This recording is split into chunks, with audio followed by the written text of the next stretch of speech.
São 10 horas e 18 minutos. Vamos ficar consigo até muito perto do meio-dia, falando sobre agronegócio. Eu, antes de saudar os nossos convidados, gostava só de acrescentar, para além do que já disse, antes de ouvirmos este tema musical, que o agronegócio no nosso país está a crescer, impulsionado por investimentos governamentais, por um lado, iniciativas de diversificação económica e inovações tecnológicas do setor privado, para posicionar Angola como um potencial player regional na exportação de produtos agrícolas. Recordamos que Angola possui 58 milhões de hectares de terras aráveis, o que oferece um grande potencial para o desenvolvimento do setor agrícola. O governo angolano tem priorizado a agricultura, como de resto ontem no discurso sobre o Estado da Nação, João Lourenço enfatizou esse pormenor, como um pilar central para a diversificação da economia, especialmente após a dependência histórica do petróleo e dos diamantes. Este ano, o Orçamento Geral do Estado destinou mais de 100 bilhões de kwanzas, cerca de 115 milhões de dólares, para a campanha agrícola 2024-2025, focando no apoio a mais de 1 milhão de famílias de agricultores, no caso 2025-2026.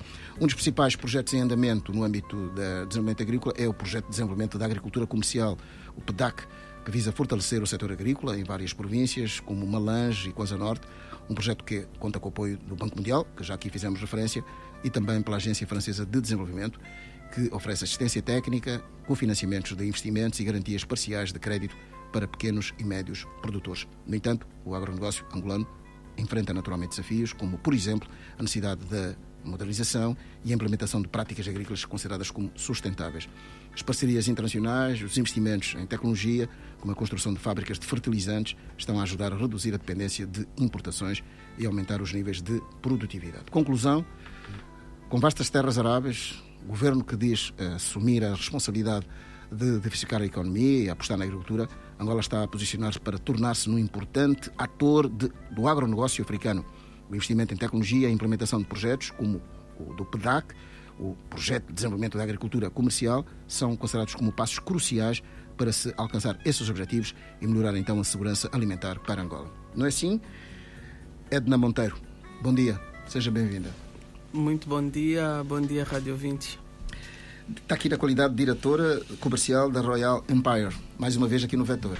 Sim, mais uma vez. Muito obrigada novamente pelo convite e é sempre bom estar aqui. Como é que está a Royal Empire? Já agora, fazer um pouco de história para os ouvintes que porventura estejam um pouco familiarizados com a vossa empresa, quando é que ela surgiu, como é que ela está? A Royal Empire surgiu em 2006, é uma empresa principalmente vocacionada para a venda de máquinas agrícolas, motocultivadoras e tratores. Mas também nós atuamos na área da agricultura com um projeto que nós denominamos o PIP, Projeto de Integração Econômica e Produtiva, que nós trabalhamos com 3 localidades, nomeadamente Caluquembe, Caconda e Axicuma, na produção de grãos. Particularmente dizem muito a mim essas localidades, curiosamente. O famoso Triângulo do Milho. Triângulo do Milho. Certo. Caconda, Caluquembe e Xicuma. Xicuma, que é justamente... Benguela, Ganda. Ganda. Agora é um município, antes era uma comuna da Ganda.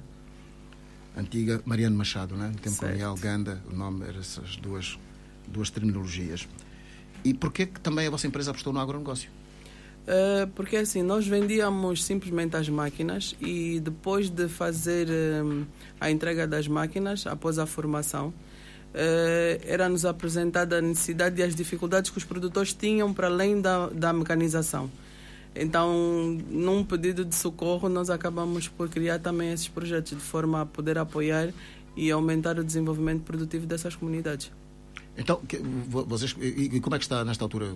Em que pé estão esses projetos? Nós começamos em março deste ano. Já terminamos a primeira fase, em que foi a produção de feijão e trigo. E arrancamos aí ao final do mês a segunda fase, porque nós ligamos somente para a produção de grãos. Feijão, soja, milho, trigo e arroz. E tem metas? O que é que... Temos.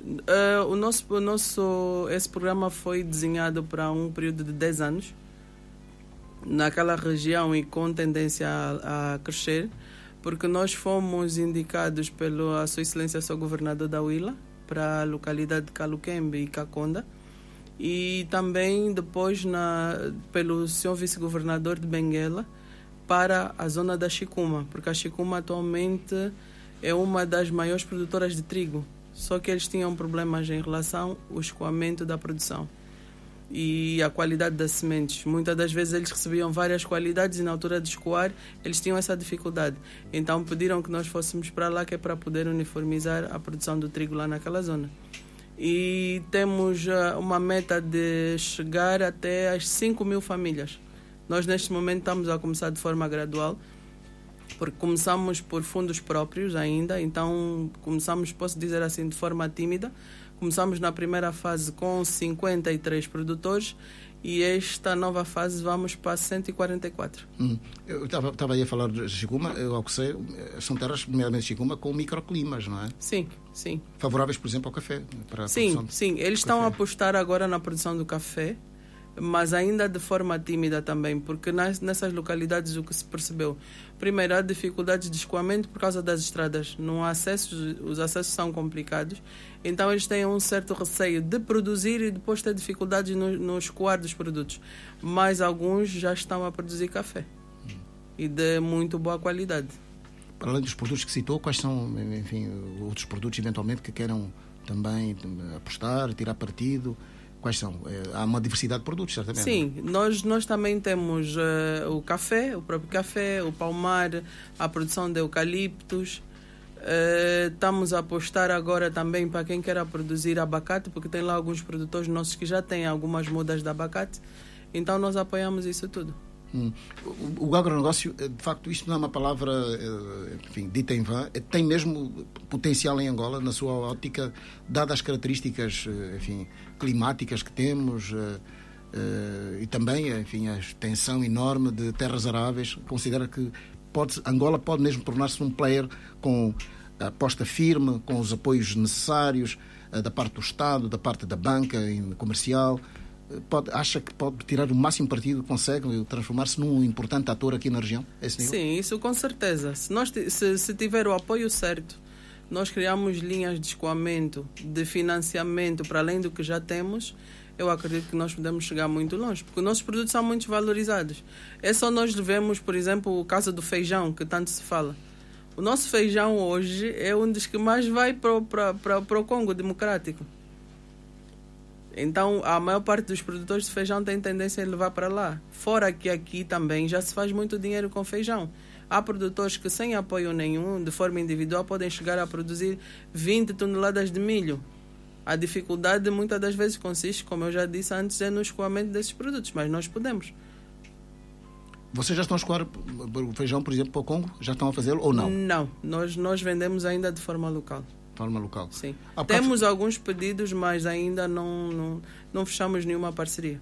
Há bocado falou-se aqui, enfim, a presença da delegação do Banco Mundial no mês passado aqui em Luanda, justamente por causa do agronegócio, do corredor do Lubito, papel do corredor do Lubito. Vocês estão justamente na área do corredor do Lubito. Como é que estão a gizar aí? Como é que estão digamos assim, a planificar para que possam tirar o máximo partido do corredor do Lubito? Nós, na realidade, como empresa, estamos lá como um ator ativo, mas em relação ao escoamento nós dependemos da parte do governo, as administrações e os próprios governos provinciais. Mas nós temos a pretensão de criar uma ligação para que se possa escoar de forma mais fácil esses produtos que têm sido produzidos nessa zona. Como é que está lá no terreno? Fala-se muito do corredor do Lubito. Como é que, tendo em conta os interesses da vossa empresa, enfim, dos vossos próprios interesses, como é que acha que se pode, de facto, rentabilizar este ativo que é o corredor do Lubito, do ponto de vista agrícola, do agronegócio? Como é que é? Nós sabemos que já há aqui empresas, há interesses internacionais, estão os holandeses, estão os belgas, os franceses, naturalmente os angolanos, os portugueses. Enfim, é uma Babilónia, não é? Eu ainda acredito que a melhor forma de rentabilizar isso são as vias de acesso. Tem que se melhorar mesmo as vias de acesso, porque não adianta nada ter uma grande produção, termos o corredor do Lubito a funcionar em pleno e não se conseguir tirar os produtos do campo para os sítios onde deve-se fazer o escoamento, para as estações de comboio, porque ali naquela zona o comboio não chega. Então, primeiro tem que se melhorar as vias e criar um corredor de transporte que seja viável para se poder fazer esse escoamento de forma viável. E o que é que as autoridades locais, em relação à melhoria das vias de acesso, vos dizem quando vocês interpelam no sentido de urgentemente atacar, normalizar, enfim, as vias de mobilidade rodoviárias para permitir que os produtores, sejam eles de que dimensão forem, pequenos, médios e grandes produtores, possam conseguir essa mobilidade rápida, porque sem circulação não há economia, não é? Não há rentabilidade. Não há. Nós, por exemplo, só trabalhamos com pequenos produtores, não com a agricultura propriamente comercial já. Nós trabalhamos com os pequenos produtores. E o que nos é dito é que está no plano e que vai ser resolvido. E nós também, a nível de empresa, criamos algumas condições a nosso nível para melhorar os acessos a essas zonas. O problema é mesmo as questões de financiamento, essa questão? Dificuldade, verbas orçamentais, esse é mesmo um grande problema? É um dos problemas, porque, vamos dizer assim, sem dinheiro nada se faz. E para poder melhorar um acesso precisa-se de máquinas. E essas máquinas têm que ser pagas. Mesmo sendo alugadas, têm que ser pagas. Então o maior problema mesmo é financiamento. Porque nós até o momento nós trabalhamos mais com fundo próprio. Estamos a tentar agora, com algumas instituições, ver se nós conseguimos financiamento. Mas até o momento são fundos próprios da empresa. Sim, vamos continuar a ouvir Edna Monteiro, ela que é a diretora comercial da Royal Empire, uma empresa que surgiu em 2006, ligada também à agricultura e não só. Aqui em estúdio temos também a presença de Gelson Neto, PCE, da Laica, uma empresa de agroquímica. Disse bem? Exatamente. Bom dia, seja bem-vindo. Bom dia para si, bom dia para todos os radio-ouvintes da Luanda Antena Comercial. É um prazer imenso estar aqui na LAC. Desde já um bom dia aqui aos meus colegas de painel e à equipe técnica que nos acompanha. Gelson Neto, fala-te um bocadinho da sua empresa também. Bom, a Laica Agroquímicos é uma empresa vocacionada para a produção de desparasitantes externos para bovinos, suínos e caprinos e premix, alguns suplementos vitamínicos. A Laica Agroquímicos nasceu em 2009 no intuito de suprir alguma necessidade nesse segmento de negócio, para conseguirmos dar ao produtor nacional ferramentas e instrumentos químicos que possam elevar a taxa de conversão entre alimento ingerido do animal e o ganho de massa corpórea, permitindo que o nosso animal rapidamente consiga chegar à fase de abate e sem descurar aquilo que é a competitividade a nível de preço, para que a nossa carne consiga chegar próximo da carne dos nossos vizinhos a um custo de produção aceitável. Falo claramente aqui dos nossos competidores mais próximos. Era isso que é Botsuana, exatamente. A Namíbia e Malau e por aí fora, que têm uns custos de produção um bocadinho mais baixos que o nosso.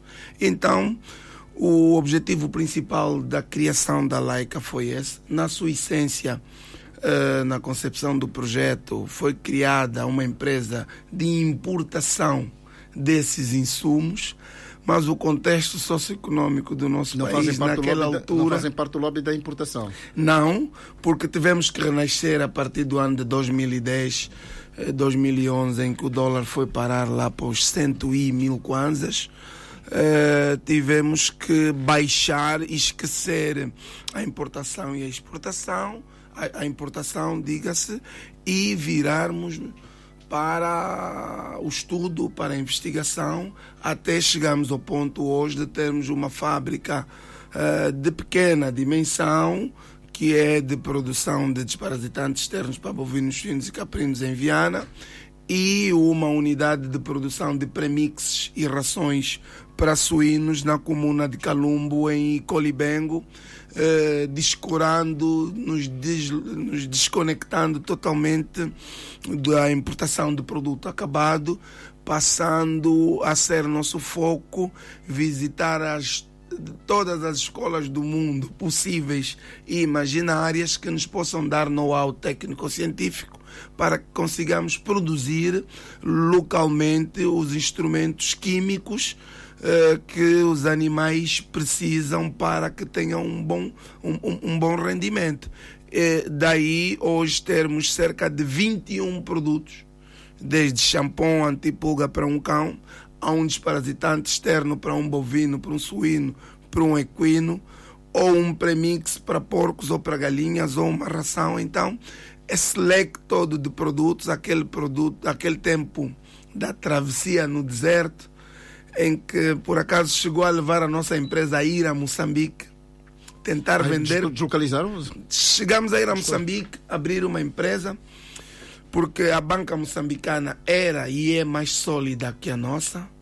Só para ter uma ideia, hoje na banca moçambicana tu não precisas avisar a ninguém que tu vais viajar. O teu cartão é meticais, automaticamente é o teu Visa, é o teu Eurocard, então não precisa dessa... Eles ali têm muita influência anglo-saxónica, são mais pragmáticos, não é? Exatamente. Qualquer pessoa que tem um cartão multicaixa, tem meticais na conta, vai para Lisboa, vai para Dubai, gasta, compra, não precisa te explicar nada a ninguém. Então, seduzido por isso, fomos parar para Moçambique, mas como trabalhávamos como importação, acabamos por caducar um contentor de produto em Moçambique, porque eles já estão na zona econômica, na zona de livre comércio.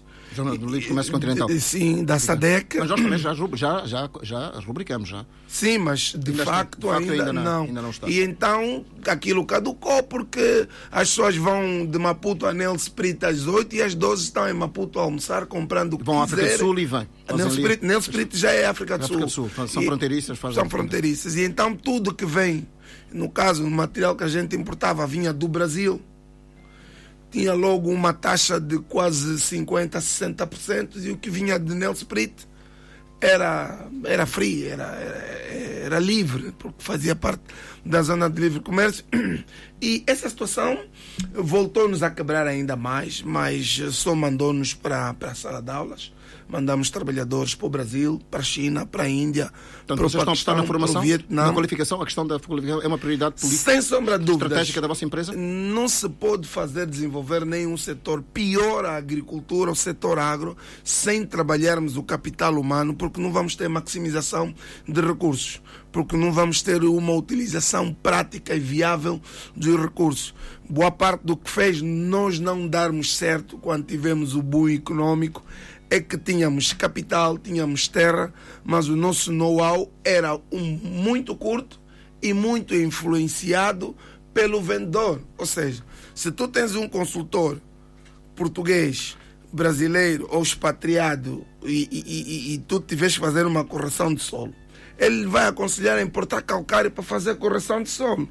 Quando nós temos isso aqui no Lubango, Benguela, e pode sair dali para o norte. Era isso que eu, no início, vai continuar a falar certamente, Gelson Neto, era isso que eu estava a ouvi-lo no início da sua explanação, e estava aqui a pensar, de facto, é um angolano que está aqui a falar da necessidade de, digamos assim, de valorizar, digamos, o que é localmente feito pelos angolanos, pelos que aqui estão nesta economia e que aqui naturalmente alocam, fazem os seus investimentos e valorizam e tentam tirar partido e fomentar emprego para as pessoas. Portanto, a valorização do capital local é fundamental, não é? Não vamos a lado nenhum. Nós já esbanjamos... Seja ao nível humano e também de outra índole. Só para lhe ter uma ideia. Eu tive com um consultor há uns anos aqui no Acucungo, em algumas fazendas.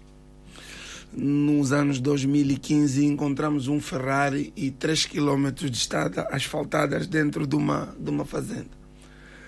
E depois, no estábulo onde tinham os animais, faltavam desparasitantes externos para pôr no animal. E o consultor israelita disse, meu Deus, como é que temos um Ferrari lá fora da fazenda e não temos desparasitante externo para os animais? Ou seja, se nós não estamos instruídos, não temos o conhecimento técnico-científico daquilo que vamos fazer, vamos começar a construir a fazenda pela casa de estar, pela piscina, pela jacuzzi, na casa onde o dono vai ficar, quando devemos começar pelo pivô, por exemplo. Se a fazenda não tem pivô, não pode ainda ter uma jacuzzi, tem que ser o pivô, o sistema de irrigação funcional, disponível, produtivo, que vai financiar aquilo. E nós muitas das vezes começamos a construir algumas fazendas boas aqui no nosso país. E hoje estão a virar resorts. Acabaram virando resort porque imobiliariamente aquilo já estava lá. Não é mal de todo, mas o objetivo final daqueles financiamentos era o agro. era o setor. Foram erros que nós cometemos por falta de conhecimento e porque os nossos questionamentos técnico-científicos eram feitos em quem nos quer vender.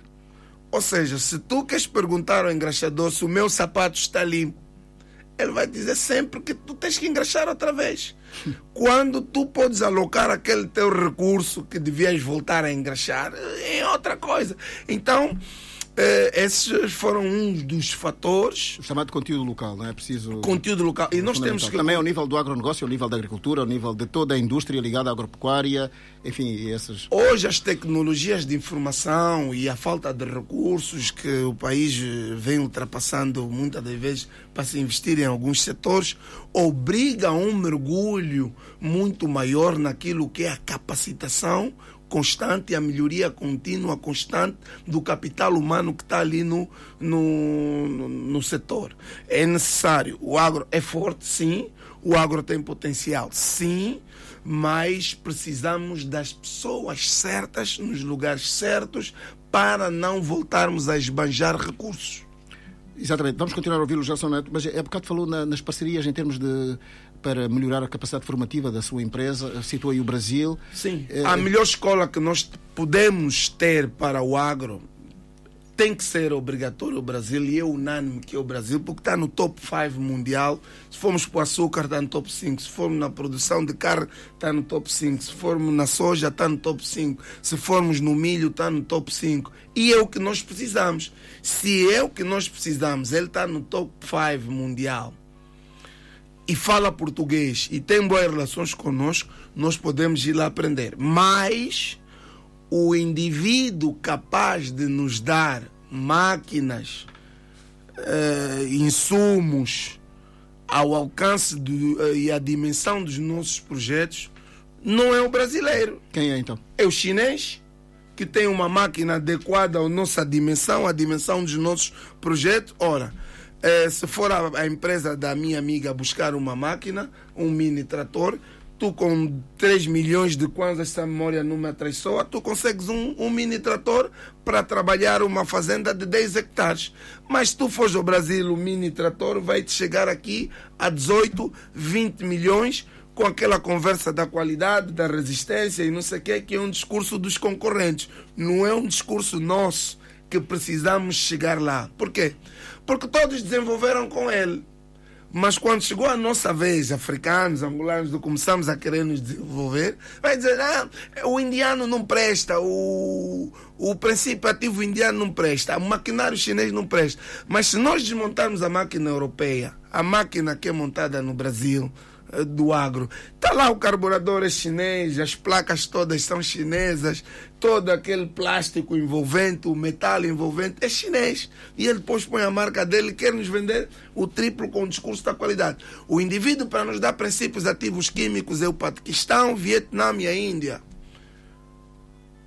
Isso depois, as qualidades dependem sempre do comprador e a nossa busca técnico-científica, o comprador leva o que quer. Se ele chegar a quiser uma garrafa dessa de plástico que vai levar 250 ml de água, mas vai pesar 1 grama, o fabricante vai fazer. Mas se quiser 5 gramas de plástico, também o fabricante vai fazer com 5 gramas de temos que aprofundar as relações e as parcerias com esses países. Sem sombra de dúvidas. Que até podem fazer parte do chamado Sul-Sul, não é? Como se costuma hoje dizer. Sem sombra de dúvidas, porque eu não tenho capacidade de começar uma fazenda de 20 hectares e buscar um trator John Deere ou um New Holland. Tira automaticamente a viabilidade dessa fazenda. Aquilo vai empatar 200 ou 100 e tal milhões de kwanzas no trator, depois não há pivô, não há adubo, são custos elevados. São custos elevados. Já agora, antes de ouvirmos ali o próximo convidado, estamos a falar de Carlos Paiva, eu só gostava de interpelar Edna Monteiro outra vez. A vossa empresa vai estar presente na Feira do Agronegócio da Barra do Kwanza, de 24 a 26 de outubro? Sim, nós já estamos desde a primeira edição. Nós vamos estar lá, como todos os anos, como parceiros e como patrocinadores da feira. E qual é o balanço que faz dessa feira? É sempre bom. Normalmente nós participamos em todas as feiras da FENACOPA, que é a Federação das Cooperativas, E é sempre bom porque mesmo que não se faça negócio lá na feira, sempre consegue-se fazer conexões e links para negócios a posterior. E como disse aqui o meu colega de painel, nós trabalhamos com empresas indianas que faz com que os nossos produtos cheguem até ao consumidor a preços bem mais confortáveis. É das poucas feiras do género que se fazem aqui no país, não é? Esta da Barra do Kwanza. Sim. Precisávamos de mais coisas semelhantes? Precisávamos. E também precisava-se de mais visibilidade e mais apoio. Porque, infelizmente, essas feiras são realizadas, mas os apoios sempre são ínfimos. Então, gostaríamos de ter mais apoio, desde divulgação, apoio financeiro. Então, faz falta sim. Já agora também, perguntava também ao Gelson Neto se vai estar também na... Nós estamos sem sombra de dúvida todos os anos na Feira da Barra de Kwanza. Vale a pena, mesmo até para o visitante normal, para a pessoa que não está na vossa área, vale a pena lá ir? Vale muito a pena, porque você vai encontrar gente de ouro que dificilmente vai ter tempo para lhe explicar alguma coisa sem que seja na feira. Por exemplo, eu e a minha colega vamos estar na feira há 3 dias a tentar atender todos os radio-ouvintes da LAC que quiserem saber sobre o nosso setor, o tempo que necessitarem de nós. E isso, sem ser numa feira desse género, não vai ser possível. E fora de eu e a minha colega, vamos estar sem sombra de dúvida parceiros indianos, brasileiros, portugueses, italianos, angolanos, de Cabinda, do Lubango, do Cunene, porque se tu quiseres saber sobre morangos, tem que vir a gente do Lubango lhe explicar. Se tu quiseres saber sobre luengos, tem que vir a gente do Ambo lhe explicar. E essa gente, uma feira é um point de encontro em que a comunidade técnico-científica e comercial do setor se encontra para divulgar. Precisava era de ter apoios do Estado mais visíveis, um comprometimento de algumas pessoas que têm responsabilidade sobre o setor um bocadinho maior, porque já ficou provado que todo aquele showismo do petrodólar é fictício, é efêmero, vai, isso vai. E o agro é muito contundente. Tu se plantares numa quinta de 10 hectares, 1000 abacateiros ou 500 abacateiros, depois de 3 anos de trabalho, esperar o tempo do abacate e colher, tem pouco para se investir, pouco para se fazer. O agro é eterno. Os que vivem efetivamente do agro dificilmente vivem os solavancos que nós que vivemos do petrodólar vivemos. E gostaria muito, o meu sonho é que aqueles servidores públicos que se propõem para servir realmente o público no setor agro, no setor agrícola, disponibilizassem um bocadinho do seu tempo para ouvir os players do setor, tete a tete, olho no olho. Está a falar aqui dos responsáveis, por exemplo, ligados ao Ministério da Agricultura? Todos. Da banca, a banca, porque eles são servidores públicos, porque são os nossos impostos que pagam os salários desses servidores públicos desse setor. E se nós somos os que fizemos esse setor, queremos um bocadinho do tempo dessa gente para efetivamente nos escutar e que possam em loco receber as nossas inquietações, porque eles não conseguem chegar ao número de agricultores que a minha colega consegue chegar com os projetos. Eles têm pelo menos 50 agricultores.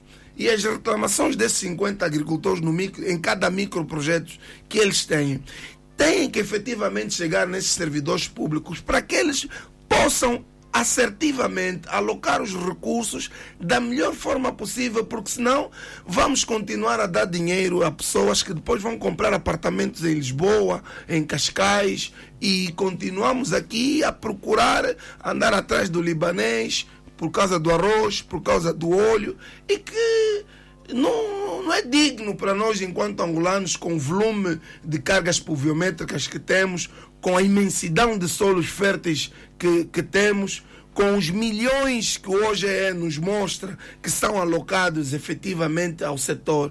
Nós precisamos de conversar com essas pessoas e almejo que elas saiam dos seus gabinetes e vão à feira, onde vai se reunir mais de 3.000 players do setor agrícola, de Cabinda ao Cunene, com mais alto nível de conhecimento, desde nutrição, veterinária, comercialização de máquina, fertilização, adubação e tantas outras formas que efetivamente precisamos que essa gente dê ao seu tempo. Sim, senhor. Vamos continuar a ouvir Gelson Neto. Carlos Paiva, bom dia. Bom dia, caros ouvintes da Rádio LAC, bom dia, colegas do painel, bom dia, equipa técnica. Presidente da CAPLO, que é a Cooperativa Agropecuária e Pescas do Lombo. Correto. Vai estar também nos dias 24 a 26 ali no Resort dos Mangais? Sim. Nesta feira do agronegócio? Sim, a CAPLO é está a dormir lá 3 dias. A CAPLO é a cooperativa que idealizou o projeto junto com os nossos parceiros da FABAC. No fundo é a proprietária da marca FABAC que realiza, com apoio do Resort Mangás também, esta feira de agronegócio. Por que é que resolveram, idealizaram e concretizaram felizmente? O sonho tornou-se concreto, como foi concretizado. Porquê? Porque é que, numa altura em que, certamente, já vão em qual é a edição deste ano? Já vamos na quarta edição. Portanto, a primeira foi há 4 anos, foi assim? Correto. Anualmente, de lá para cá. Nessa altura, o agronegócio ainda estava, enfim, há 4 anos o agronegócio não estava assim tão mediatizado quanto hoje, não? Já estava na moda, já começava a ser moda o agronegócio em Angola, já se falava muito. Nós idealizamos porque é uma feira um bocado diferente das outras. Existem feiras agropecuárias em Angola, né? E nós idealizamos a feira de agronegócio. Agronegócio engloba tudo. Tudo que nós vemos aqui nessa sala vem do agronegócio.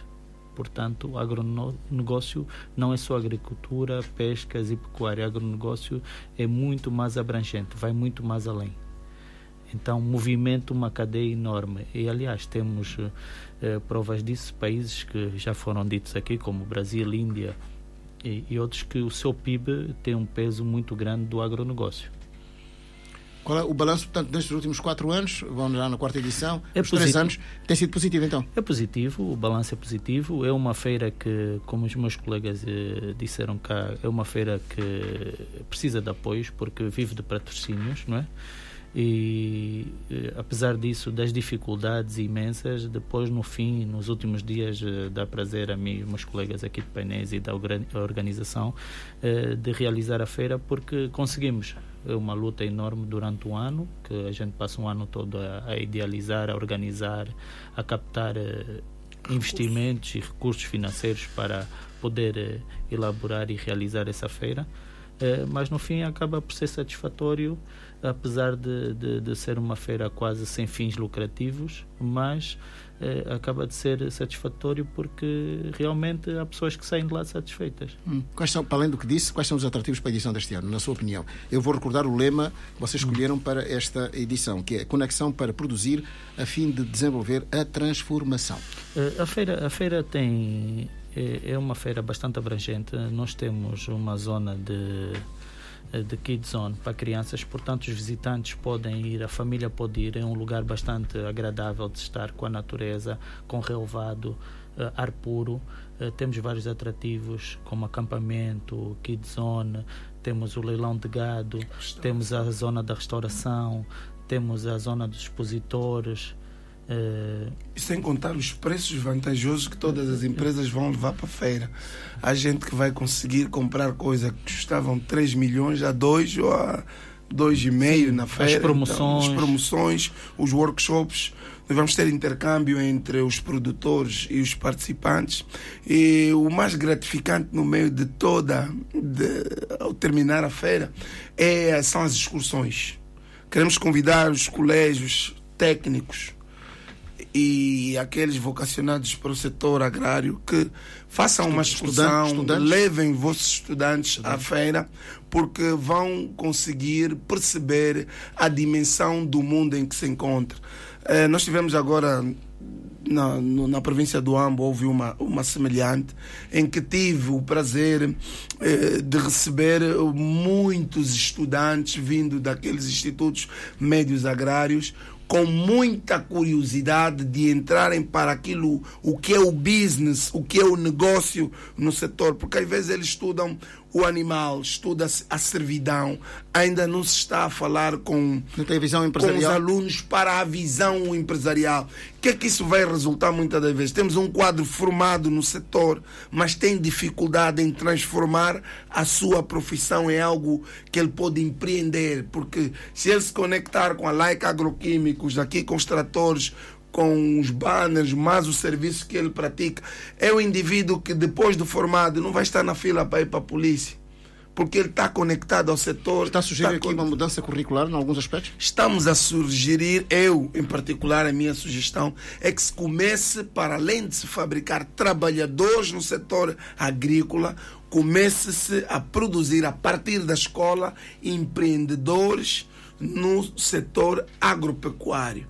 E isso eles não vão poder aprender na escola se não forem a eventos como o da FABAC, conectarem-se efetivamente aos players do setor, desde o desenvolvimento de projetos a nível financeiro, a nível arquitetônico, desde quem comercializa o quê, onde é que se consegue encontrar os melhores preços, para eles, nas suas localidades, conseguirem ter um diferencial naqueles serviços que vão prestar às fazendas, por exemplo. Carlos Paiva, justamente, eu estava a perguntar-lhe porque é que escolheram o lema para este ano da FABAC. FABAC é o acrónimo de feira, não é? Feira da Agronegócios da Barra do Kwanza, não é? Sim. Porque é que escolheram este lema? Escolhemos esse lema porque faz parte da FABAC, conecta pessoas, né? E depois a produção, são todos no fundo acabam por ser produtores, e desenvolver para a transformação. Tem indústrias também, não é? Indústrias agropecuárias, que é aqui o caso do nosso colega o Gelson, e para desenvolver, porque nós escolhemos esse tema porque nós apostamos sempre na diversificação da economia angolana. Nós apostamos e acreditamos no agronegócio angolano. Para nós, o agronegócio angolano é a salvação da Angola. E é um aspecto... Salvação de Angola porquê? Sobretudo para os jovens que estão nesta altura a ouvi-lo. E em função até que disse o Gelson Neto, tendo em conta a questão da formação, do futuro empresário agrícola jovem que pode ganhar dinheiro, não é? Pode ter rentabilidade. Salvação de Angola, no nosso ver, por dois motivos importantes. Angola tem uma bacia hídrica inesgotável. E depois dos inúmeros hectares de terras que falou aráveis. Isso são recursos que ninguém nos tira, são nossos. Se plantar uma mangueira e regar durante 3 anos, vai lhe dar frutos. Muitos jovens dizem que não têm dinheiro para investir no agronegócio. É um lema falso. Se comprar um cabrito por 15 mil pequeno e criar uma cabra, depois de 6 meses, no ano a seguir, a 6 meses aquela cabra está a emprenhar, no ano a seguir está a dar filhos. É um empreendedor, microempreendedor. Portanto, temos aqui muitos jovens a vaguear por Luanda, pensam que Luanda é a salvação e vivem dele, lavar carros na rua. Não, temos que ficar nas províncias a produzir, temos que ficar perto da água, perto da terra, lá no investir. Nosso projeto, por exemplo, os técnicos são todos jovens. O mais novo tem 22 anos. Então, eu acho que para além da mudança curricular, tem que haver também uma mudança de mentalidade. Porque eu estou sempre a dizer, quando converso com alguém, que nós precisamos tirar da nossa, vamos dizer assim, da nossa mentalidade que a agricultura é feita por pessoas gentias ou matumbas. De baixo nível. Exatamente assim. Precisamos desmistificar isso e olhar para a agricultura, como disse bem aqui o colega de painel, como a oportunidade que a Angola tem de realmente fazer com que some no nosso orçamento. Eu vou agora provocá-los. Hoje é o Dia Mundial da Alimentação. Nós temos aí situações dramáticas, não é? Que temos constatado isso. Correto. Muitas delas podiam ser, se porventura fossem ao encontro daquilo que vocês estão a dizer, podiam ter sido, eventualmente, ultrapassadas, não? Há um aspecto. Mas precisam de apoio também. O Dia Mundial da Alimentação nos remete a uma questão. Eu sou natural de Luanda, do município do Kazenga. Nos anos 90, nós vivíamos aqui no Cacenda, depois fomos para o Bairro Azul. Quando tivéssemos uma festa, os restos todos de comida da festa, nós pegávamos e mandávamos para a minha avó, a velha Josefa, lá no Talaade, para alimentar uma porca chamada Sabrita, Tinha lá uns 3 porquinhos. Fosse na casa da minha mãe, na casa da irmã da minha mãe, da tia, da prima. E no final do ano, a minha avó sempre nos mandava um meio porquinho ou um porquinho. Nos mandava carne. Por quê? Não tinha ciência nenhuma, não tinha ali engenharia, não tinha desparasitação. Mas era um comprometimento de toda a família. Fosse óbito ou festa, todo o resto de comida ia para lá, para alimentarmos aqueles porcos. E nós nunca tínhamos falta de carne. Se alguém casasse, o porco já vinha da minha avó. Se alguém fosse fazer um pedido para a festa, o porco vinha da minha avó. No Natal, a gente recebia um porco. A avó tinha sempre um porco para aquela efeméride. Era um compromisso de família. Era um comprometimento. E ai de quem não fosse levar e a avó soubesse que houve uma festa ali e não vieram cá para os restos, para a sabrita. Então, isso por quê? Se nós olharmos para cada estaleiro fechado que temos no que fica, Quenguela, Morro Bento, Patriota, cada luandense, cada angolano tivesse ali 10 galinhas como tem hoje o moçambicano. O moçambicano hoje ficou na moda. Tu passas em cada rua no subúrbio de Maputo, está lá, frango nacional, vende-se. Ele está a dizer que tem uma galinha aí dentro, vendo o mato de espelho, te entrego, é uma galinha viva, fresca, está feita um negócio. Essa é a salvação. É o problema ser nosso e a capacidade de resolver o problema também ser nossa. Tu, se fores a Cuba, a casa pode ser